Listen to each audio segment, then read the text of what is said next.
Selamat datang di Jentu Nusantara. Semoga saudaraku sebangsa setanah air diberikan kesehatan bersama keluarga tercinta, dan semoga yang subscribe, like, comment, and share diberikan kemudahan atas segala urusannya. Amin. Mari kita raih Indonesia Emas 2045.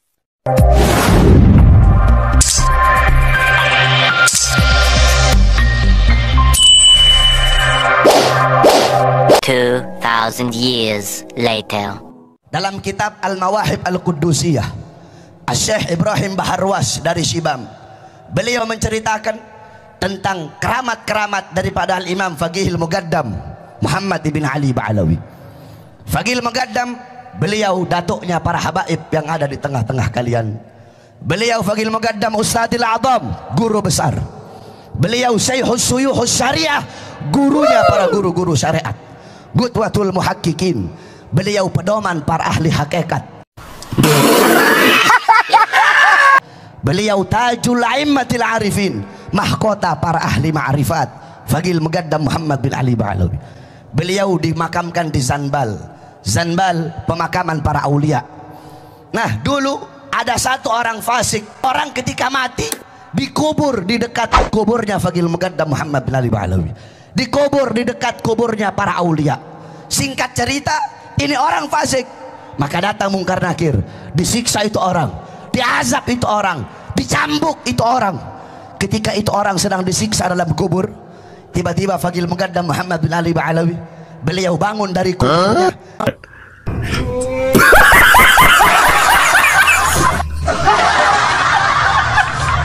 Masuk ke kuburnya itu orang, roh yang Mungkar wa Nakir. Kata Faqihil Muqaddam, pergi wahai Mungkar Nakir, jangan kamu siksa ini orang, jangan kamu azab dia. Kamu azab dia, kamu cambuk dia, teriakan dia, jeritan dia, mengganggu zikirku kepada Allah Subhanahu wa ta'ala.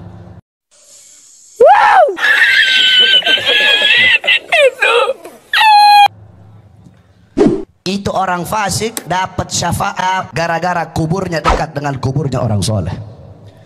Masih hidup, dia tidak dekat dengan orang soleh, kuburnya yang dekat dengan orang soleh dapat syafaat.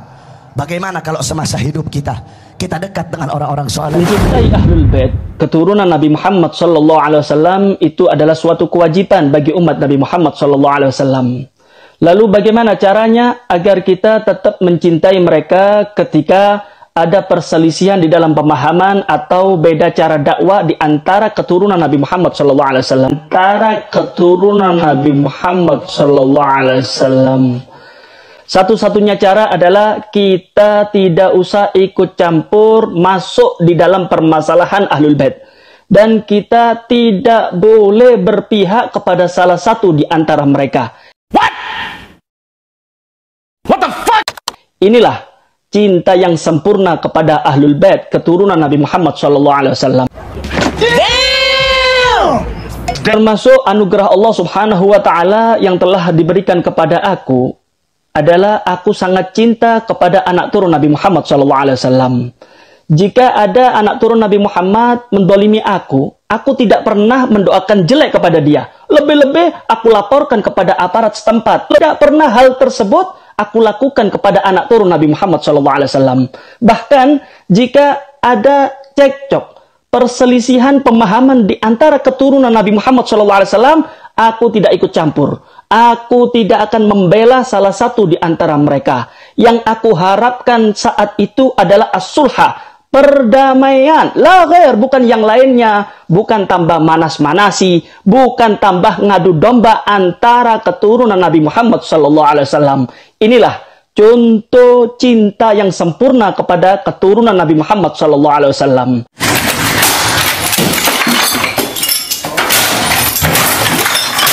Kalau aku tidak malu kepada Allah Ta'ala, maka neraka Jahannam itu akan aku masukkan. Oh no! Sombong amat. Bahwa Al-Imam Faqihil Muqaddam adalah orang-orang yang besar, beliau adalah orang-orang yang hebat. Bahkan diceritakan beliau pernah mi'raj, saudara-saudara, bertemu dengan Allah dalam satu hari 70 kali, saudara-saudara.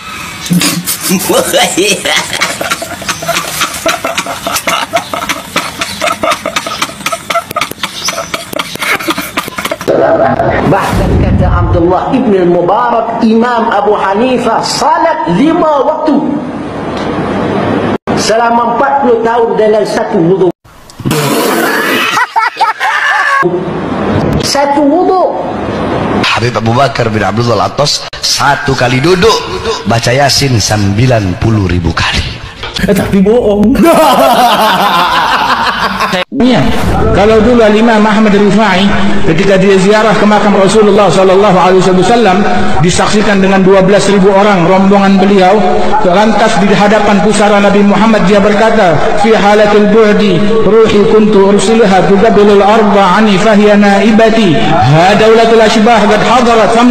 Sebenarnya kalau dulu Imam Ahmad Rifai ketika dia ziarah ke makam Rasulullah sallallahu alaihi wasallam disaksikan dengan 12.000 orang rombongan beliau, lantas di hadapan pusara Nabi Muhammad dia berkata, fi halatil bu'di ruhi kuntu ursilha tuqabilul arda ani fahiya naibati hadaulatul ashbah qad hadarat famdud yaminaka kay tahdha biha syafati. Dulu waktu saya jauh di kampung saya, tiap hari saya hanya mengirim ruh cinta saya kepada engkau mencium tanah ini. Sekarang jasad sudah hadir berjumpa dengan jasad, ulurkan tanganmu agar bisa aku cium langsung. Maka itu 12.000 orang menyaksikan tangan keluar dari kuburannya Rasulullah dicium oleh Imam Ahmad Rifai radhiyallahu anhu wa arbah, dengan disaksikan 12.000 orang yang hadir radhiyallahu anhum ajma'in.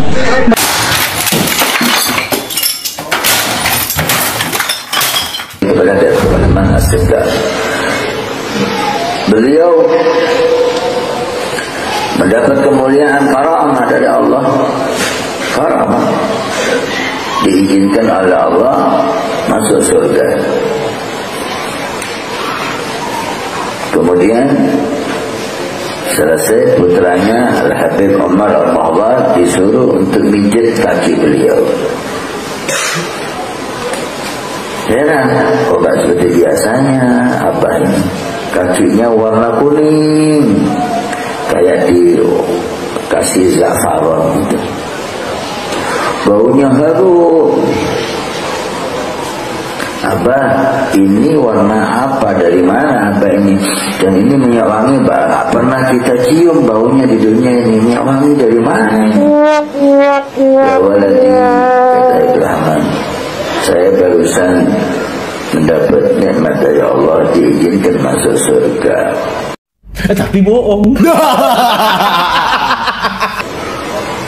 Insya Allah ya, karena udah dekat dari surga, dengan surga udah dekat, ibadah siang malam. Ini warna rumput surga. Bau harum ini bau harum rumput surga. Bau rumputnya jelas. Khusyat tayyibat. Bau rumputnya seperti itu. Bau rumahnya gimana? Bau bidadarinya gimana?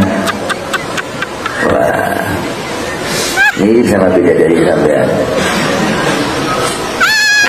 Luar biasa. Kemudian apa yang dilakukan Habib Rahman setelah bercerita mendapat kemuliaan dari Allah itu? Menangis, Pak. Nangis. Jadi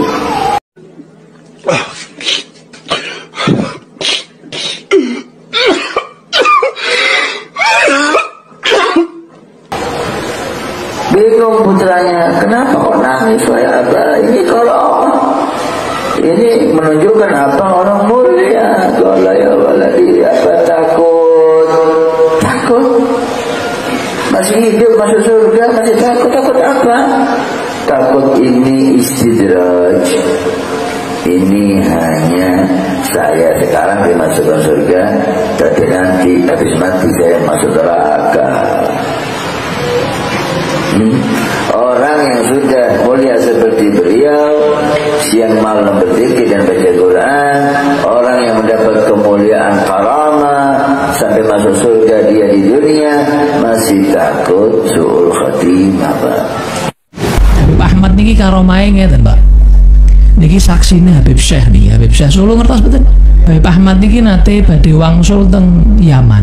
Niki pun pesawat kan biasa teng bandara niku kan biasanya kan sak jam sak derenge bidal niku kan harus ada di bandara check in. Nah Habib Ahmad niki pun di susu kali keluarga. Habib niki pun jam segini Beb, pun jam sekian ini sudah harus check in Beb. Terus gampang Gus niki keluarga wis ra nyandak ra mungkin nyandak bandarane nggih teng Boyolali niku to Adi kan Sumarmo nggih. Subhanallah niki Habib Ahmad dugi bandara pesawat niku what the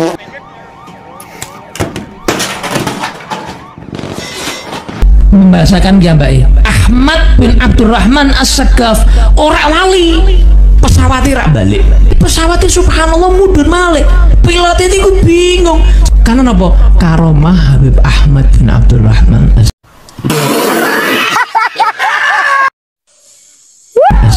istimewa sampai dikatakan Kota Tarim ini dikatakan doa ning Kota Tarim itu dikabulkan oleh Allah walaupun di dalam kamar mandi.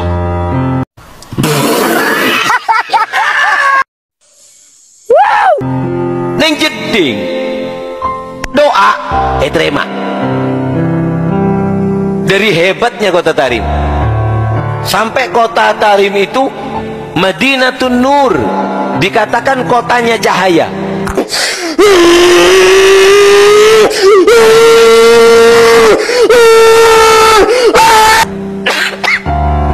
Dikatakan Tarim Maudiul Anwar, Kota Tarim itu kotanya cahaya.